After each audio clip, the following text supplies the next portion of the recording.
Please turn your attention to our interpretation team. Thank you so much. Muchas gracias. Buenas tardes. Yo soy Talis, estoy aquí con mi cointérprete Abraham y venimos representando a Tilde. Vamos a ser sus intérpretes del inglés al español y si es necesario del español al inglés, utilizando la función de interpretación simultánea de Zoom, que va a ser encendida en un momento después de que yo dé estas instrucciones. Hi everyone, good afternoon. My name is Talis. I'm here with my co-interpreter Abe, and we're here representing Tilde, Language Justice Co-op. Abe and I will be your Spanish-English interpreters today, interpreting everything from English into Spanish. And if it comes up from Spanish into English, using the Zoom simultaneous interpretation feature that I will explain how to use it, and then we will turn it on after I give this explanation. Para acceder a la interpretación, para todas las personas que o no sean bilingües en inglés y en español o que simplemente prefieran escuchar y participar solamente en español, si prefieren solo escuchar y participar en español y están aquí a través de una computadora, pueden hacer clic en un globito que está en la parte inferior en medio de su pantalla de Zoom. Como ven aquí en la imagen en la pantalla, hacen clic en ese globito y ahí pueden seleccionar el canal de español. Si no están viendo ese globito o si están aquí a través de un teléfono inteligente o una tableta, entonces pueden hacer clic en los tres puntitos en la parte inferior derecha de su aplicación de Zoom, los tres puntitos que dicen más. Hacen clic ahí, seleccionan interpretación de idiomas y ahí van a poder entrar al canal de español.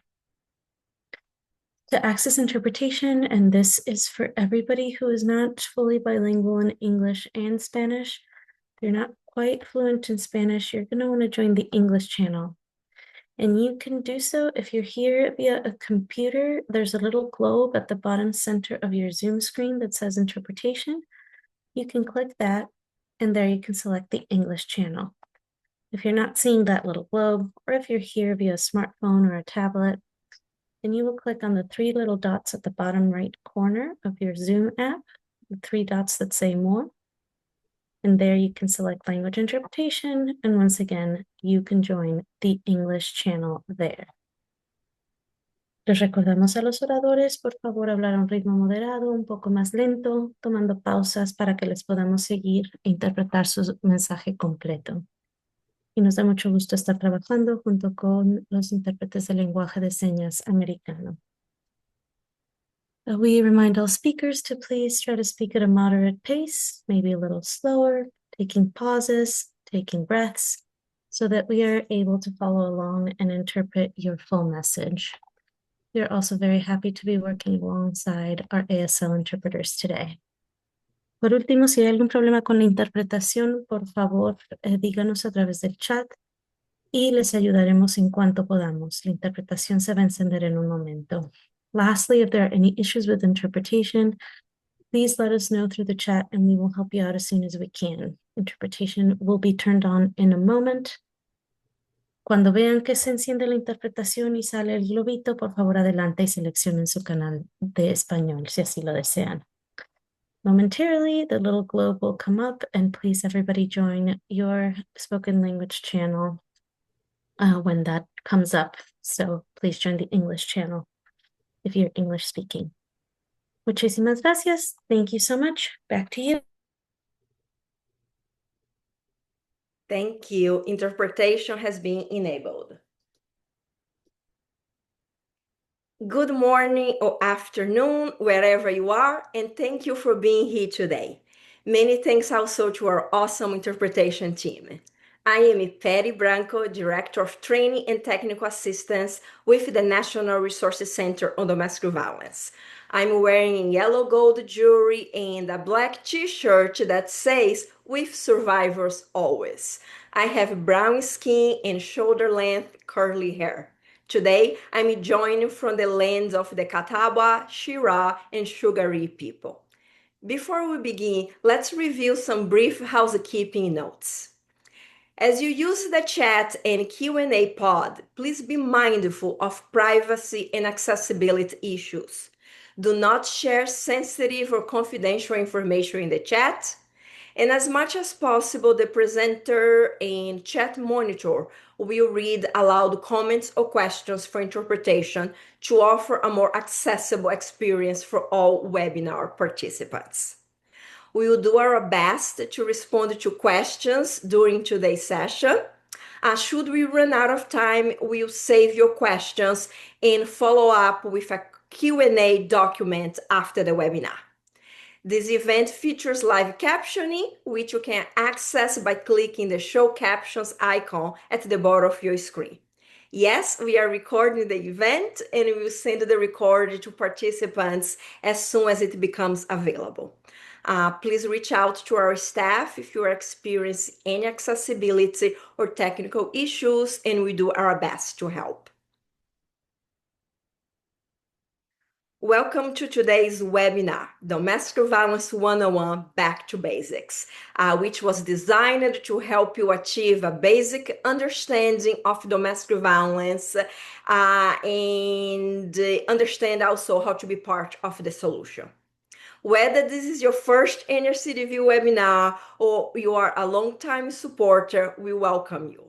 NRCDV provides a wide range of free, comprehensive, and individualized technical assistance, training, and specialized resource materials. Our mission is to strengthen and transform efforts to end domestic violence. Domestic Violence Awareness Month is officially here. This October and all year long, NRCDV stands with survivors. What's the story behind the DVAM? Domestic Violence Awareness Month, also referred to as DVAM, evolved from the Day of Unity, first held in October 1981, to mourn those who have died because of domestic violence, celebrate those who have survived, connect those who work to end violence. Since 1987, DVAM has been observed every October. It's a chance for everyone, survivors, advocates, community members, and community leaders, to come together to raise awareness and work to end domestic violence. The theme for this DVAM is With Survivors Always, which is both a love letter and a call to action for those committed to advocating for survivors' needs and rights. We would like to thank the advisory group of the Domestic Violence Awareness Project, along with Casey Keene and Marthaina James Brightful, for their leadership and vision for this year's theme and campaign. All month long, we'll be here to affirm that survivors deserve safety, survivors deserve support, survivors deserve solidarity. Dear survivors, we are with you. For DVAM and beyond, we commit to showing up for survivors always. And how will you show up for survivors this DVAM? The next two slides share information about some exciting events and resources that we have put together to help you learn more about this year's campaign and take action throughout October and DVAM, throughout October and beyond. You can go to the next slide, please. You can grab the links to sharing the slides from the chat. We'll be sharing these links momentarily. So now it's my great pleasure to introduce today's presenter, our amazing training and technical assistance specialist, Fatima Yahama. Fatima brings over a decade of experience in the anti-violence movement. She started as a mobile multilingual advocate where she supported Asian and Pacific Islander survivors of domestic and sexual violence in Iowa. Later, she served as a prevention coordinator. Most recently, she worked as a TTA provider with a focus on systems change and community collaboration approaches in rural communities. Fatima holds a MSW and a BA in social work and gender, women's, and sexuality studies from the University of Iowa. In her free time, she enjoys cooking, reading, and thrifting. So without further ado, the floor is yours, Fatima. Thank you so much, Patty, for the introduction and the overview on Domestic Violence Awareness Month. And welcome everyone to today's webinar. I'm so glad to have you with us today. So as Patty mentioned, my name is Fatima, and my pronouns are she and her, and I'm the Training and Technical Assistance Specialist with NRCDV. For those not fully familiar with the term technical assistance, it basically means support. So in my role, I offer support by sharing information, resources, referrals, and materials on a wide range of topics, but all related to domestic violence. So here are learning objectives for today's webinar. As a result of this training, you should be able to identify the dynamics and common tactics used by abusers in domestic violence situations. You'll also be able to describe the scope and impact of domestic violence on individuals and society. And finally, as a result of this training, you should be able to discuss ways individuals and communities can contribute to ending domestic violence. So those are our learning objectives. In other words, our goal today is to give you the knowledge and language to spot abusive behaviors, better understand survivors' experiences, and overall feel more confident joining in conversations and efforts to end domestic violence. So before we really get started, I do want to offer a small disclaimer, and it's that this session is meant to be an introduction. We won't cover every single detail about domestic violence. I think that would be impossible to do in a 90-minute session. So think of this session as really a first step in an ongoing process of learning.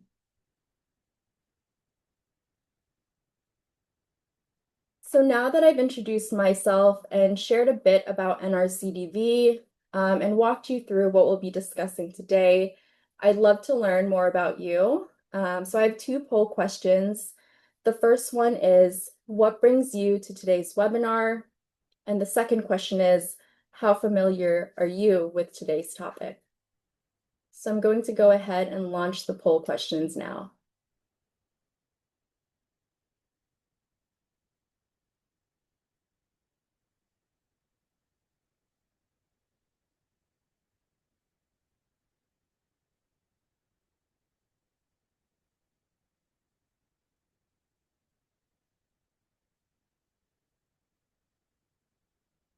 So what brings you to today's webinar?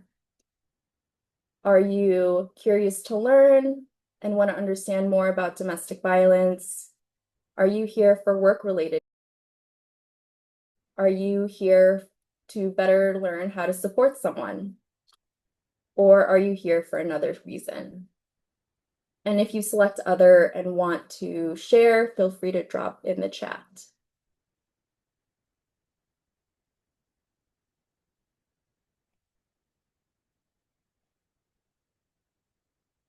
I see some folks are already answering the second question. How familiar are you with today's topic? Your options are not familiar, slightly familiar, moderately familiar, very familiar, or you are an expert on this topic. So I'm going to give you folks a few more seconds before I end the poll.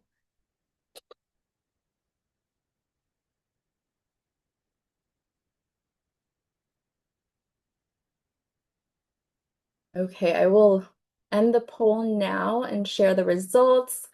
It looks like most people are here because of work, and we have a pretty good mix of folks who are slightly familiar, moderately familiar, and very familiar on the topic. So I'll share those results. So thank you all for sharing and for spending the time here with us this session. Whether you're here because of work or for other reasons, we appreciate each of you for showing up.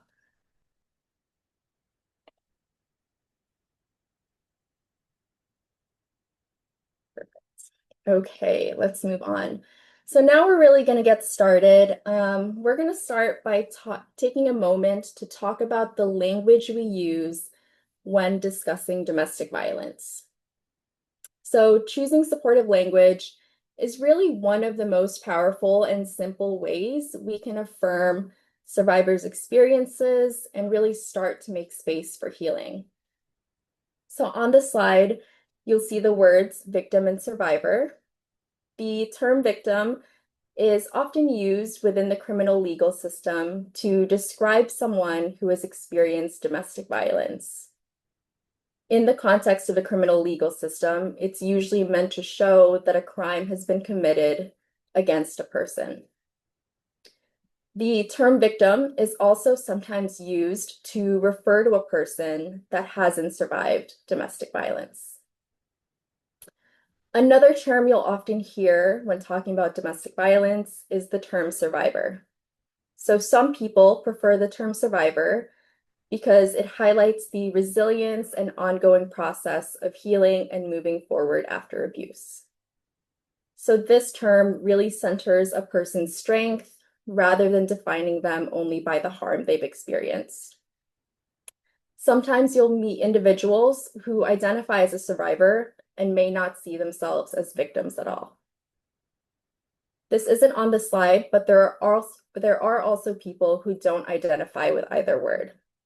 For some, victim and survivor doesn't feel like the right fit or the right term to describe their experience. So they may choose to identify themselves as a person who experienced domestic violence. In my time as an advocate, I've heard people use all of these terms: victim, survivor, person who experienced domestic violence. For today's webinar, I will primarily be using the term survivor. So again, this isn't on the slide, but I also wanted to add that when it comes to talking about the person who caused the harm, you might also hear different terms. Often you'll hear abuser, perpetrator, harm doer, or even person who caused harm or domestic violence.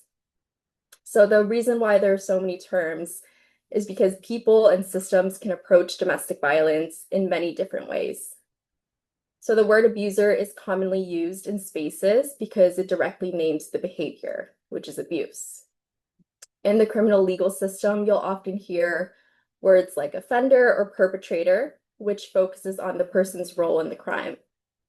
And in some community-based programs and restorative programs, you might hear the term person who caused harm. And that wording centers the harm that happened, while also leaving space for accountability and possibility for change. So I wanted to start with this because language really matters. I'm not here to tell you which words you should or shouldn't use, because the only person that can tell you that is a survivor. So as we moved on with today's session and after this session, I encourage you to be mindful of the language you use in your work or in your communities, and whenever possible, honor the survivor's preference in letting them guide that language. Okay, so before we dive into the definition of domestic violence, I want to take a step back and think about relationships as a whole. So when we're growing up, we learn a lot about relationships just by watching those around us. Over time, we start to see those behaviors and those relationships, and we come to define those as behaviors or behaviors we expect in our own relationships. So there are moments where we're growing up and not completely defining what's an unhealthy or abusive behavior or even a healthy behavior. So on the slide, you'll see what we call the relationship spectrum, and this was developed by Love is Respect. And it helps us visualize that all relationships, even specific behaviors within a relationship, exist on a spectrum. So you can see on the slide a spectrum that's laid out from healthy relationships to unhealthy relationships to abusive relationships. And the spectrum maps out what kinds of behaviors and dynamics show up in each category. So in the very far left, we have healthy relationships. These involve behaviors like healthy communication, respect, trust, and equality. Moving towards the middle, we have unhealthy relationships, where there may be poor communication, disrespect, or attempts to control a person. And on the far end of the spectrum are abusive relationship behaviors, where harmful behaviors become patterns and are used to intentionally gain and maintain power and control. And we will talk about what that means very soon. So all relationships or relationship behaviors fall somewhere within this spectrum. And relationships and the dynamics of relationships can shift over time, moving from healthy to unhealthy to even abusive. So you'll see in the middle, there are unhealthy relationships. And again, that's where some harmful patterns are starting to show up. And as I mentioned earlier, when those attempts to control or hold power over someone continue, they become a pattern. The relationship can then move into becoming abusive. So that kind of brings us to the topic of this webinar today, which is domestic violence. So domestic violence is not just a single unhealthy behavior. It's a clear, ongoing pattern of power and control. So let's take a look at that. So what is domestic violence? Domestic violence, sometimes called intimate partner violence or IPV, dating abuse or relationship abuse, is a pattern of abusive behaviors that adults and adolescents use against an intimate partner. And when I say intimate partner, I mean both current and former intimate partners or dating partners. Domestic violence is often characterized by one partner's need to gain and maintain power and control over the other by use of a range of tactics. And these tactics can include things like physical violence, emotional abuse, financial control, and more. And we'll go through some of those examples in the next slide, I believe. So I do want to note that states can vary in how they define domestic violence and the types of relationships they include under their laws. So if you would like to dig deeper into your state's specific definitions or legal provisions, you can check out the resource linked on the slide. It's a great place to explore how the law defines domestic violence where you live and work. So here are examples of abusive behaviors. So domestic violence is like an umbrella term. It covers a wide range of abusive behaviors. So on the slide, you'll see examples of different types of abusive behaviors that can fall under that umbrella.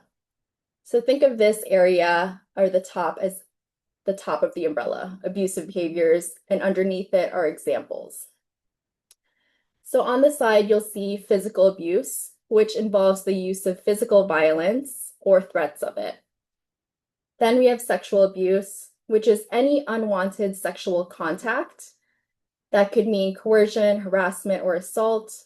It's really anything that violates someone's consent. Then we have emotional abuse, which involve non-physical behaviors like insults, humiliation, or gaslighting. And then we have psychological abuse, which is the use of verbal and nonverbal communication with the intent to harm a person mentally or emotionally or to exert control. It can also involve threats, intimidation, or isolating someone from their support systems.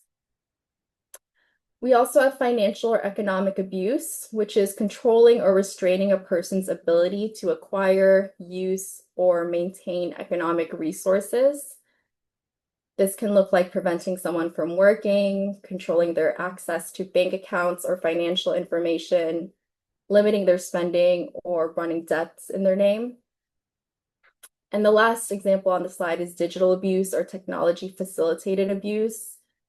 And that's the use of technology or the internet to bully, harass, stalk, intimidate, and control a partner. So these are just a few examples of abusive behaviors. The key takeaway with this slide is that domestic violence doesn't always look the way we expect. It's not always physical, and it doesn't always happen in ways that are obvious to others.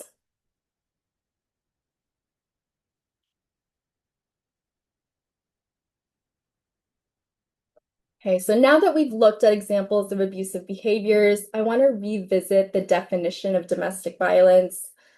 Domestic violence is a pattern of behaviors used by one's partner to maintain power and control over another.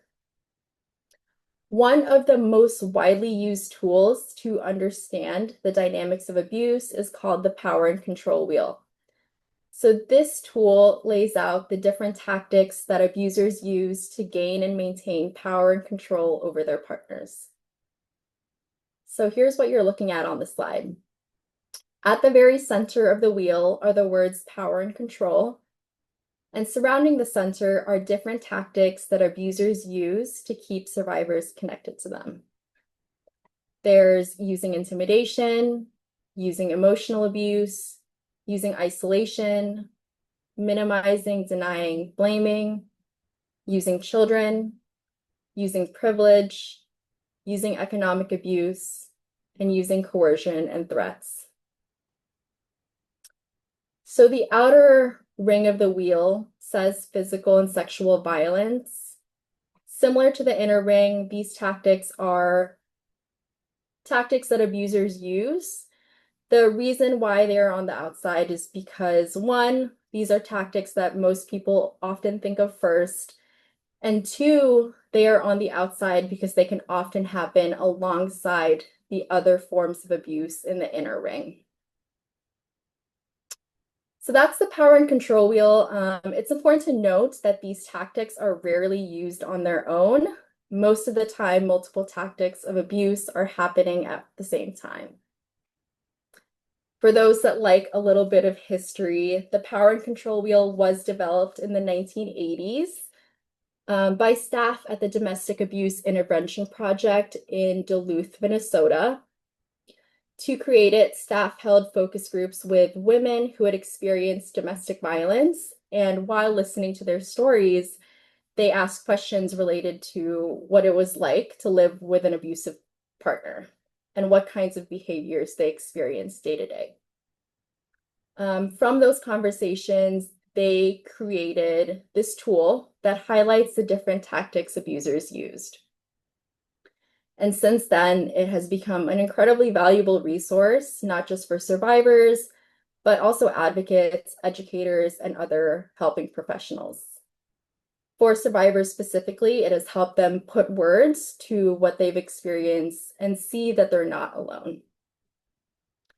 So now that I've introduced the power and control wheel, we are going to take a closer look at the behaviors in the inner ring, so the behaviors surrounding the center. And I'll talk through each tactic briefly, and this is just to give you an overview.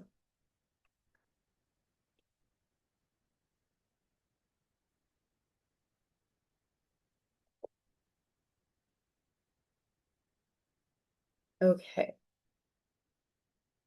So one of the tactics on the power and control wheel is using intimidation. Intimidation is about instilling fear and making a survivor feel unsafe, even though direct violence may not be happening in the moment.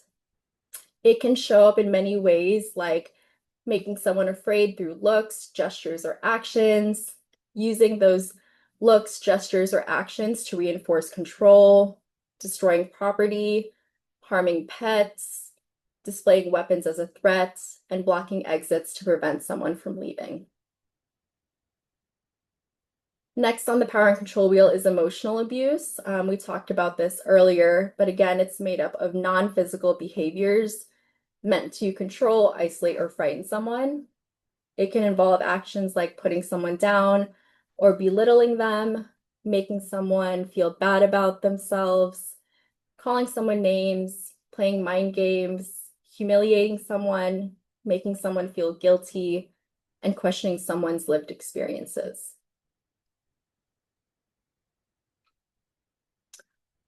Another tactic on the power and control wheel is isolation, and isolation cuts survivors off from their support systems and resources, making them more dependent on the abuser. It can look like controlling what someone does, who they see or who they talk to, limiting someone's outside activities, using jealousy to justify actions, making someone account for their whereabouts at all times, saying that no one will believe them if they share their experiences, and not letting someone go anywhere alone. So this isn't listed on the slide, but isolation can also involve technology. So that can look like cutting access off phones or the internet, monitoring social media activity, or even forcing someone to shut down their accounts to disconnect them from support. Another tactic is minimizing, denying, and blaming. It can look like making light of the abuse and downplaying its seriousness, denying the abuse happened in the first place, shifting responsibility for the abuse by refusing to take accountability for their actions, saying that it's the other person's fault or that they deserved it, dismissing it as just fighting, and accusing someone of making them act abusively. Another tactic is using children. So when children are involved, abusers may use them to keep survivors from leaving the relationship.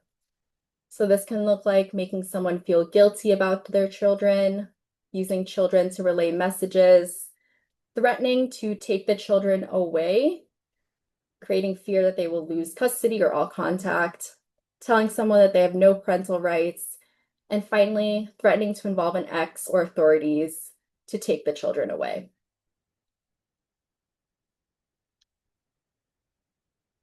I think we have a couple more. So another tactic is using privilege. This can look like treating someone like a servant, making all the big decisions in the relationships, defining the roles of duties in the relationship, using privilege or ability to discredit someone, block access to resources, or use the system against them, and claiming to know what's best for someone. Another tactic is economic abuse or financial abuse. Again, we talked a little bit about this already, but this is about creating financial dependence, making it harder and sometimes impossible for a survivor to leave the relationship. So this type of abuse can look like preventing someone from getting or keeping a job, making someone ask for money, interfering with someone's work or education, taking money or credit cards without permission, not working and requiring someone to provide support, and keeping someone's name off joint assets. So a lack of access to economic resources can make a survivor feel like they have no choice but to stay in relationship with the abuser. And lastly, we have coercion and threats. So this tactic on the power and control wheel is all about using fear to maintain control. So it can take on many forms, from direct threats to more subtle forms of manipulation. So this can look like making and or carrying threats to harm the survivor, threatening to leave or commit suicide, driving recklessly, threatening to harm others who are important to the survivor, and stalking. So again, these threats aren't just about harming the survivor. They can also target loved ones or even threats of self-harm. So that was just a quick overview of the power and control wheel. Really, each tactic we went through could be a 90-minute presentation of its own, but I just wanted to do that quick overview because this tool has been so important in helping survivors, advocates, helping professionals and communities understand the different dynamics that can show up in domestic violence relationships.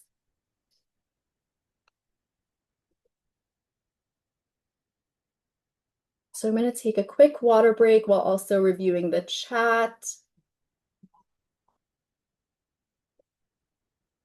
It looks like most of the questions have been answered by our staff.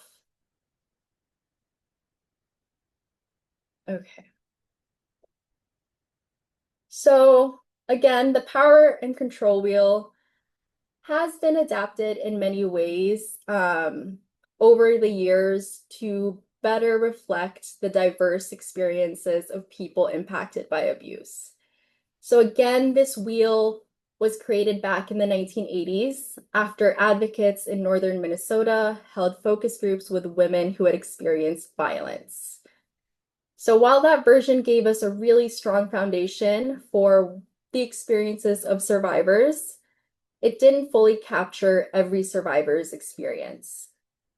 So because of that, the wheel has been adapted over time to reflect the different backgrounds, lived experiences, relationship dynamics, and the many ways people experience power and control.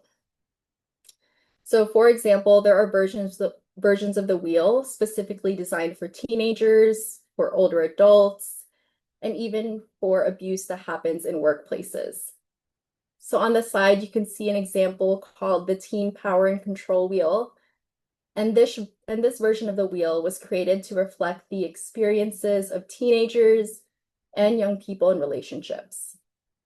So it highlights things like peer pressure, anger, or emotional abuse, using social status, intimidation, minimizing or denying the abuse, threats, sexual coercion, and isolation or exclusion. So this is just one example of the many adaptations of the power and control wheel. So again, there are many versions because while domestic violence can impact anyone, it doesn't look the same for everyone. So over time, communities, advocates, survivors have adapted the wheel to better reflect the realities of the survivors they were working with. It's also important to keep in mind that there is no single wheel that will fully capture every survivor's story. So really think of this as a guide. It's a starting point, not a strict definition of what every survivor goes through. The same organization that created the original wheel has also uploaded many adaptations on their website. I see that my coworker has dropped the link in the chat. So if you click that link, you'll see all the various adaptations that have been made. They also adapted and developed something called the equality wheel. So while the power and control wheel helps individuals recognize and name abusive behaviors, the equality wheel highlights what healthy, respectful, and nonviolent relationships can look like.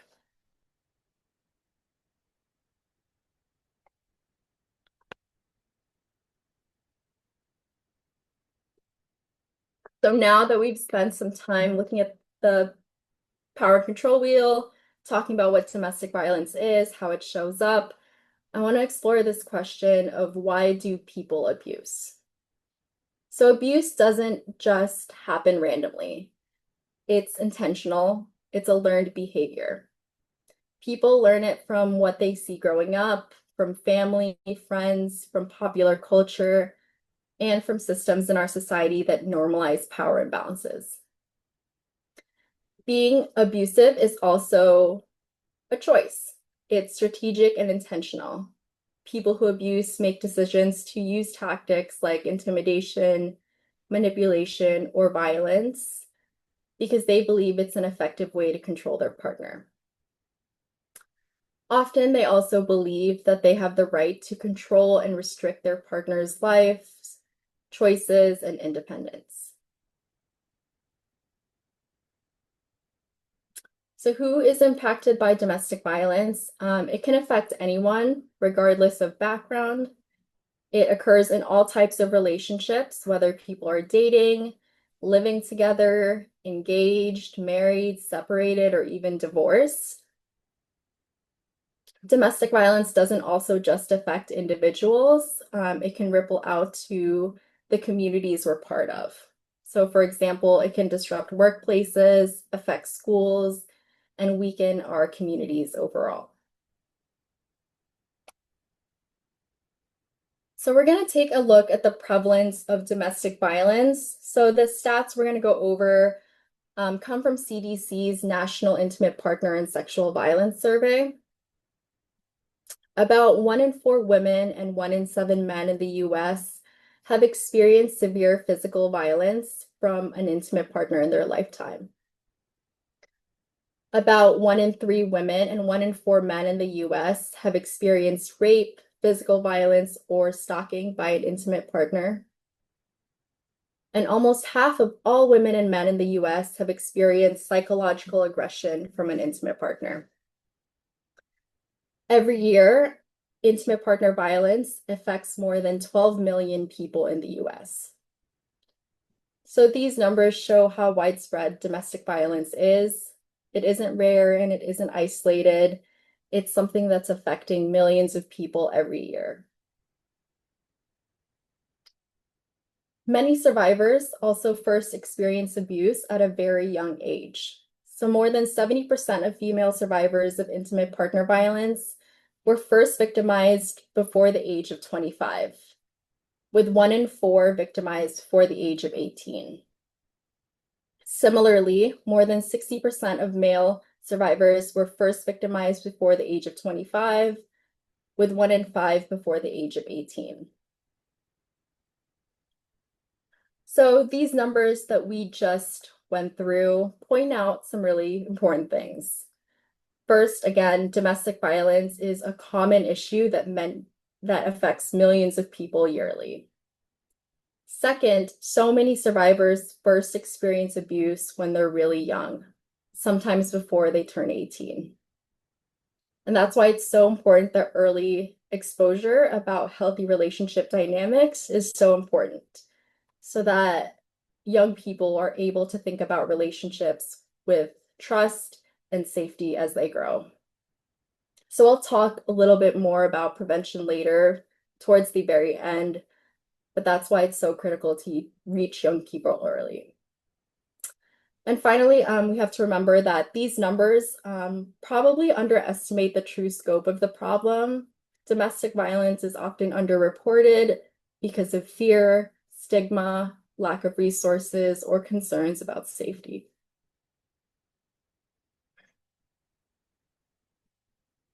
So moving on to the impact of domestic violence on survivors, domestic violence has a profound, long-lasting effects on survivors. Looking again at data from CDC, 1 in 4 women reported being fearful as a result of abuse, and this fear often lingers long after the abusive relationship ends. 1 in 3 women were injured by their intimate partner. 1 in 4 were concerned for their safety. 1 in 3 experienced symptoms of post-traumatic stress disorder or PTSD. 1 in 8 required medical care due to injuries. 1 in 6 needed help from law enforcement. So beyond the immediate and ongoing risk and safety concerns associated with domestic violence, there are also long-lasting impacts on survivors' emotional, psychological, spiritual, financial, physical, sexual, and reproductive health and well-being and sense of safety.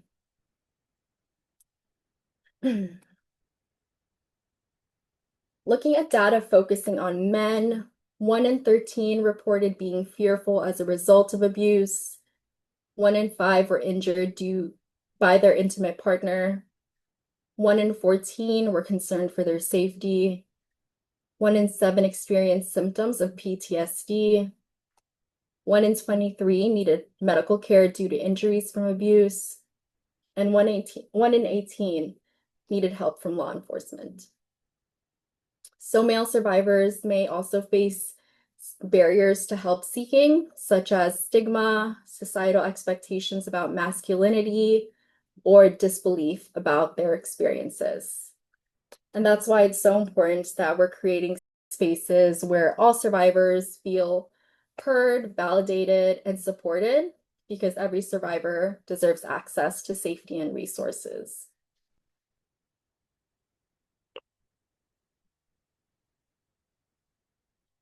So besides those immediate and ongoing risks to safety, domestic violence also has additional impacts on survivors. According to a 2018 survey, by the Institute for Women's Policy and Research, 66% of survivors said that an abusive partner disrupted their ability to complete education or training. Additionally, 88% of survivors reported that their abusive partners disrupted their ability to work.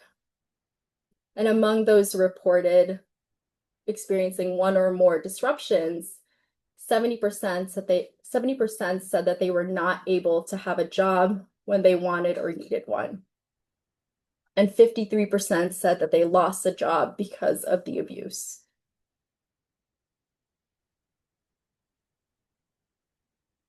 So I think I saw this in the chat, but domestic violence doesn't only affect those who are directly harmed, but it also has a substantial effect on family members, friends, coworkers, and the broader community.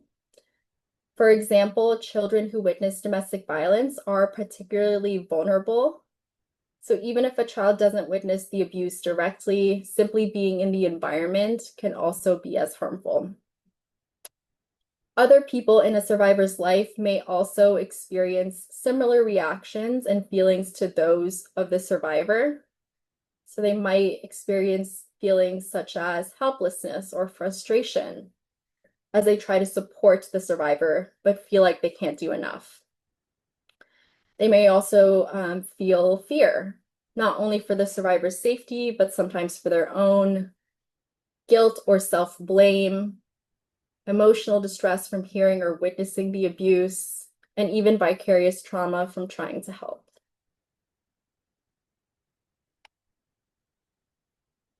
The impact on systems and society. So the lifetime economic cost of domestic violence is alarming.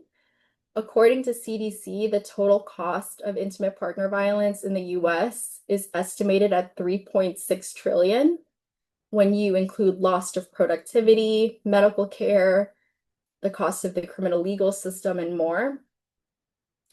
Medical costs alone are estimated to range from 2.3 billion to 7 billion each year. And those expenses reflect the ongoing need for medical care, counseling, and other essential services. And as we've talked about already, domestic violence impacts the workplace too. So survivors may miss work because of injuries, court dates, or safety concerns. And altogether, that leads to an estimated cost, or an estimated of 8 million days of paid work lost every year, costing employers over 8 billion annually. So we really can't overlook the role of financial abuse, which occurs in about 99% of domestic violence cases. Okay, so why does domestic violence exist in the first place? So there's no single answer for why domestic violence exists. It exists because of a mix of factors that operate at many levels. So not just our individual choices, but also our relationships, our communities, and society as a whole. So the slide shows what we call the social ecological model, which is a public health framework that helps us look at those levels. So at the individual level are personal factors like biological traits, personal history, and learned attitudes about power and control. Those personal factors may influence someone's risk of experiencing or perpetrating abuse. While personal factors don't cause abuse, they can shape attitudes and behaviors related to understanding power, control, and relationships. The relationship level focuses on the people and relationships around an individual, such as family, friends, peers, partners. The relationship level looks at how interactions between individuals shape behaviors and attitudes. At the community level, the environments we live and work, our schools, our workplaces, neighborhoods, can influence the likelihood of experiencing or perpetrating violence, depending on how supportive or connected they are. And finally, societal. So the big picture, laws, policies, norms, cultural norms that can either normalize or discourage violence. So when they are harmful, they create conditions that allow for abuse, things like domestic violence, to exist. So when we look at all of these factors together, these 4 levels together, it becomes clear that domestic violence exists because of a variety of factors. And that means if we want to truly prevent or end domestic violence, we have to work at all of these levels. We need to shift individual attitudes and beliefs. We need to support healthier relationships. We need to strengthen our community resources and connections. And we need to change the policies and cultural norms that allow for abuse to continue. Another question that often comes up with these presentations or this topic is, why do people stay in abusive relationships? So the truth is, leaving any relationship can be difficult, and in abusive situations, leaving an abusive one can feel almost impossible without the right support. So in fact, leaving is often one of the most dangerous times for survivors, because when abusers feel like they're losing control, they may escalate their behavior, putting survivors at greater risk. So on the slide are some examples. Survivors may stay for many reasons, including fear of retaliation or escalated violence, embarrassment or shame about how others will perceive them, low self-esteem, intimidation, normalized abuse. So in some cases, survivors may have grown up in environments where abuse was normalized, making it harder to identify their experience as abusive. Lack or limited resources, so financial dependence, lack of transportation, or a lack of housing can make leaving feel impossible. Children, so survivors may stay out of concern for their children's safety. And finally, love. It's important to recognize that survivors may still care for their abusive partner and hope that the abusive behavior will change. So these are just some examples. These reasons are complex and deeply personal, and that's why it's so important to approach survivors' decisions with compassion and not judgment, and to really focus on supporting them as they regain safety and control over their lives. So even when survivors want to leave, there are some real barriers that can stand in the way and can delay their ability to seek help. So some examples of that are lack of financial resources. Again, without access to money, survivors may feel like they have to stay in the relationship because they'll be unable to support themselves or their children if they have children. Limited access to housing, so survivors may also struggle to find safe and affordable housing. Lack of reliable transportation, so without reliable transportation, survivors may find it difficult to access resources or services or maintain employment at all. Limited or no access to childcare. So for survivors with children, the availability and cost of childcare can create an additional barrier. Again, employment challenges. There's also legal concerns. Navigating the legal system can be extremely overwhelming, and also confidentiality issues or privacy concerns. So survivors may fear that others will find out, especially in smaller communities where confidentiality can be harder to maintain. So survivors are often navigating a complex web of safety concerns and challenges. So as people who care about supporting survivors, we can ask ourselves what role we can play in reducing these barriers. So maybe that means connecting survivors with resources, advocating for safer and more affordable housing, supporting childcare access, or helping make legal systems easier to navigate. Even small actions like listening without judgment, sharing information, providing childcare, or helping someone get to an appointment can make a difference.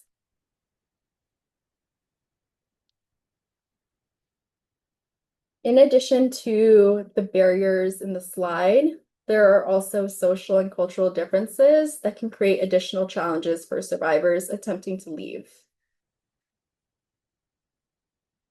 So some examples are stigma and shame, fear of being judged or blamed, cultural norms and traditions. So cultural beliefs and values can influence how a survivor understands their situation, how they perceive help seeking, or what support they may be willing to accept. Fear of community gossip, language barriers. So survivors who have limited English proficiency may experience difficulty accessing information, services, or legal help in their preferred language. Access to responsive services, distrust of authorities and systems. So that means survivors from communities that have been historically harmed may be reluctant to reach out to help, fearing further harm. So these are just examples of some of the social and cultural barriers survivors may face. Again, similar to the last slide, it's worth asking ourselves, what can we do to reduce these barriers? So that could mean ensuring language access, building partnerships with trusted community organizations, or simply creating spaces where survivors feel understood and respected.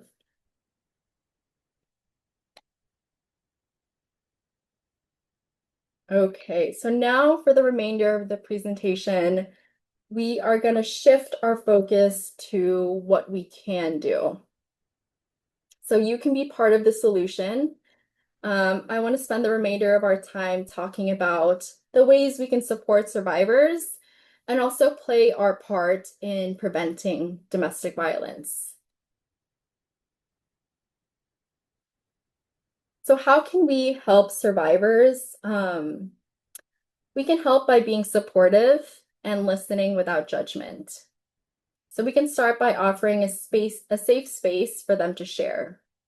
So we don't really know what's going on in people's lives. And even though you've gone through this webinar or have received 40-hour trainings on this topic, we really don't know what's going on in people's lives.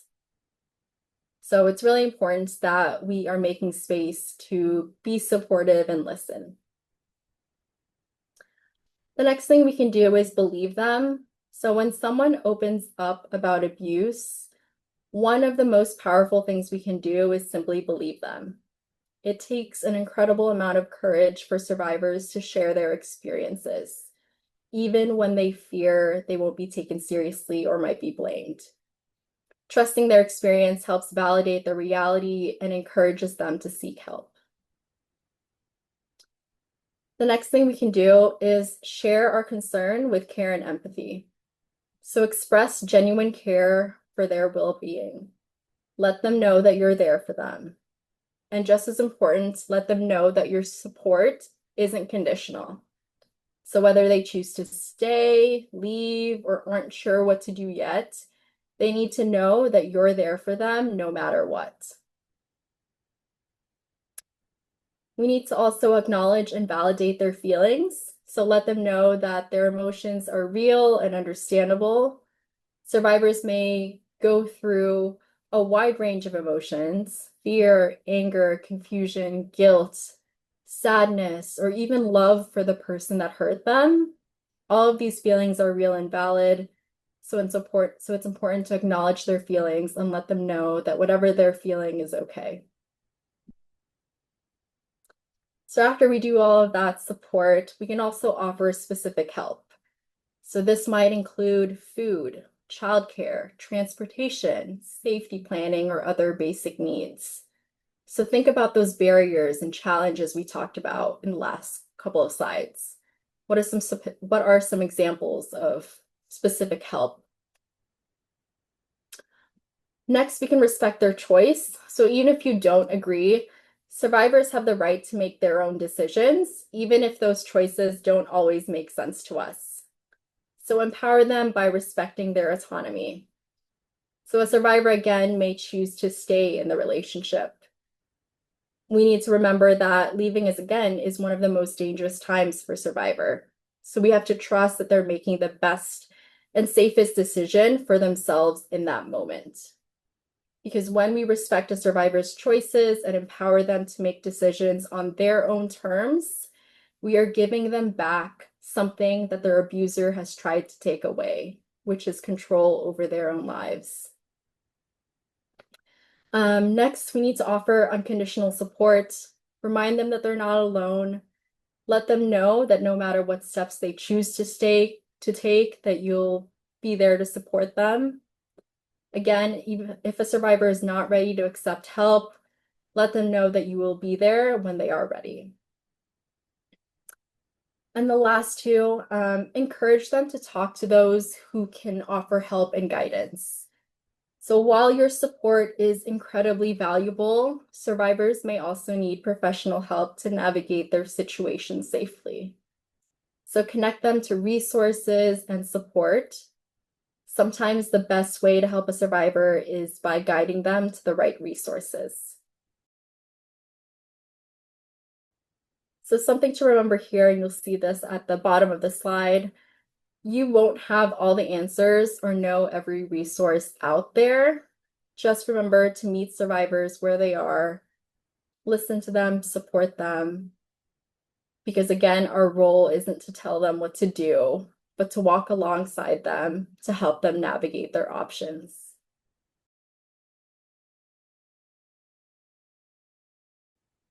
With that said, I want to take a moment to go through some helpful resources. So these are just some good resources to be aware of, whether for yourself, someone you know, or a survivor who you may support in the future. So this is not at all an exhaustive list, but I wanted to share it in case there are folks here who aren't aware of these resources. So we're going to start with some national resources that anyone can access no matter where they live. The National Domestic Violence Hotline is a 24/7 confidential hotline where survivors, friends, and family can call, chat, or text to get immediate support and safety planning. There's also the Deaf Hotline, which again is a 24/7 hotline that is American Sign Language or ASL accessible for people experiencing abuse. There's also the Strong Hearts Native Helpline, which is a safe, anonymous, and confidential domestic and sexual violence helpline for Native Americans and Alaska Natives. And finally, there's Love is Respect, which offers confidential support for teens, young adults, and their loved ones seeking help, resources, or information related to healthy relationships and dating abuse.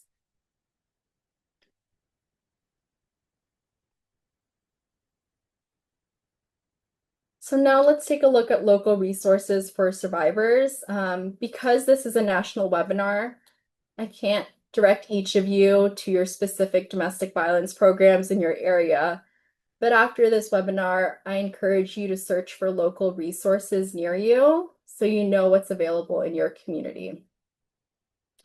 So you can start by searching for the local domestic violence program in your area. So domestic violence programs can offer a wide range of services for survivors.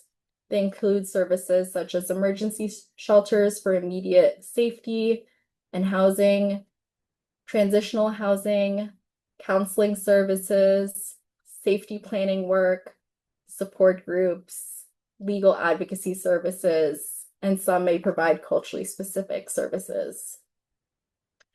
If you search for a program and there isn't one in your specific community, you do still have options. So survivors can often connect with programs in neighboring counties, which may offer mobile advocates, or they may offer outreach or transportation support or referrals. Sexual violence programs may also be able to make referrals or connect you with mobile advocates. In addition to domestic and sexual violence programs, there's also your local 211 helpline. 211 is a general resource that connects people to a wide range of services from housing to food assistance. They can also likely link someone to domestic violence services. Finally, there's also statewide coalitions. So most states have a domestic violence coalition or a dual domestic and sexual violence coalition.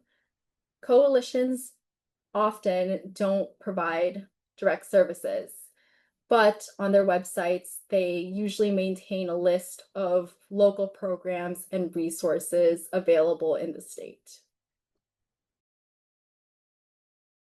Finally, community-based resources can also play a vital role in helping survivors navigate their journey. Some key community resources to be aware of are medical providers, legal aid services, crisis centers, mental health services, housing and shelter programs, child and family services, faith-based organizations, and other emergency services.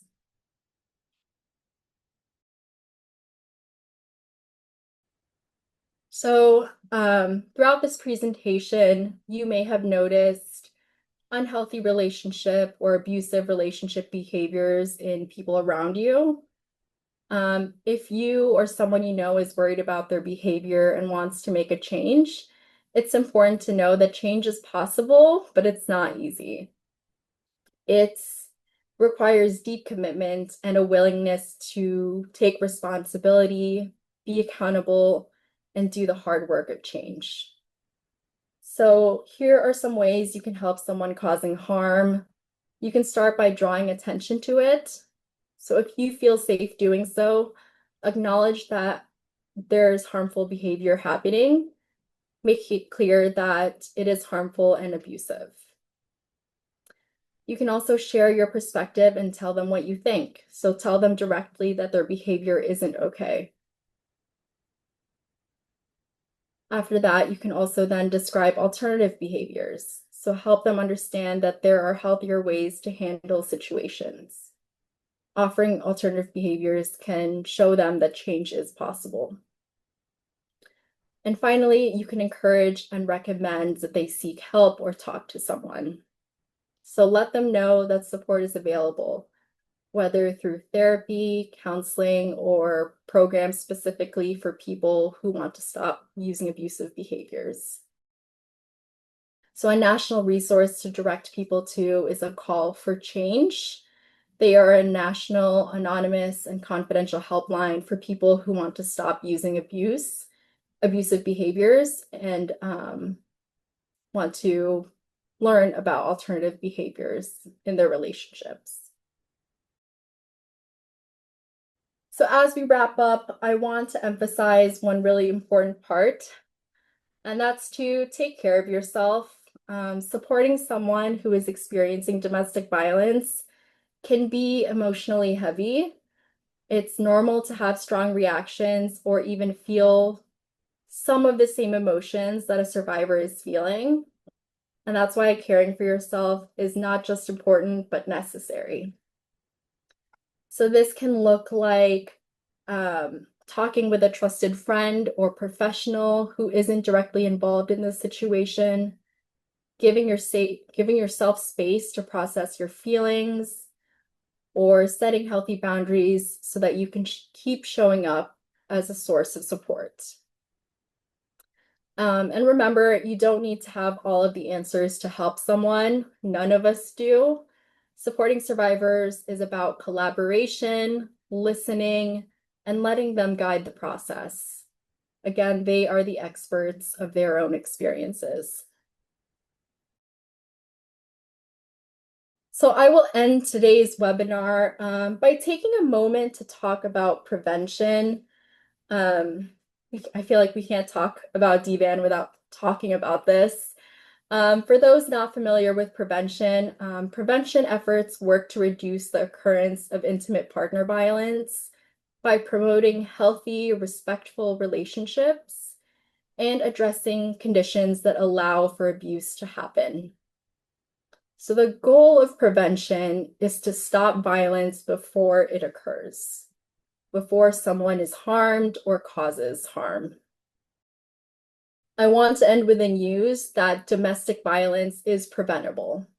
So earlier we talked about the social ecological model, the 4 levels, which include individual, relationship, community, and the society that influences why domestic violence exists. So each of those levels also gives us opportunities to disrupt the conditions that allow for abuse to thrive. So prevention allows us to shift from only responding after harm to actively creating a future where harm is less likely to occur in the first place. So again, this could be a whole 90-minute presentation on its own, but I just wanted to provide this quick reminder that domestic violence is preventable. And as we move through the rest of Domestic Violence Awareness Month, let's keep this in mind. We can all take steps to promote healthy, respectful relationships. Throughout this month and moving forward, we can raise awareness about domestic violence and how it impacts our communities. We can continue to work to understand the factors that influence violence so that we can interrupt them early. And we can challenge and change the social norms that allow or condone violence, and instead encourage respect, equality, and accountability. So that brings us to the end of this webinar. I know we covered a lot, and as I mentioned throughout it, each of it could have been a 90-minute session of its own. As I said earlier, but I think it's worth repeating, you don't have to have all the answers to support someone experiencing abuse. None of us do. This work is about listening, learning, and walking alongside survivors as they make choices that are right for them. So I encourage you after this to keep learning and reflecting and finding ways to engage with this work. So thank you so much. I'm like losing my voice, so I'm going to pass it to my coworker Patty to close us off. Wow, thank you, Farima, so very much. This was a beautiful and very helpful presentation. Thank you all so much for joining today's session. Great questions in the chat. If anything went unanswered, we'll follow up with a question and answers document. So thank you so much. Yeah, for the great questions, for all the love you shared in the chat, for Farima and the appreciation. To learn about our new resources and upcoming trainings, please follow us on social media. So our channels are posted there. Our trainings are free. We have a wealth of resources too that we can share with you through individualized technical assistance. So please don't hesitate to reach out to us for more information. And next, yes, I would like to read a disclaimer that this presentation was made possible by a grant from the U.S. Department of Health and Human Services, Administration for Children and Families, the Office of Family Violence Prevention and Services.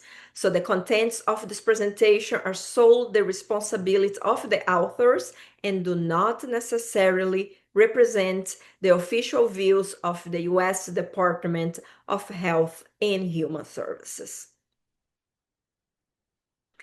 Thank you so much again, Farima. Many thanks to our wonderful interpretation team and also for the amazing NRCDV staff that has been supporting this event. Special thanks to Bracken, who's a rock star, monitoring the chat. And please be sure to respond to our brief survey about the session using the link shared in the chat. We use the information to continue improving our offerings and bringing you training and resources that may be helpful in supporting your work. We hope to see you next time and take good care. Happy Domestic Violence Awareness Month, everyone. And again, thank you for joining us today.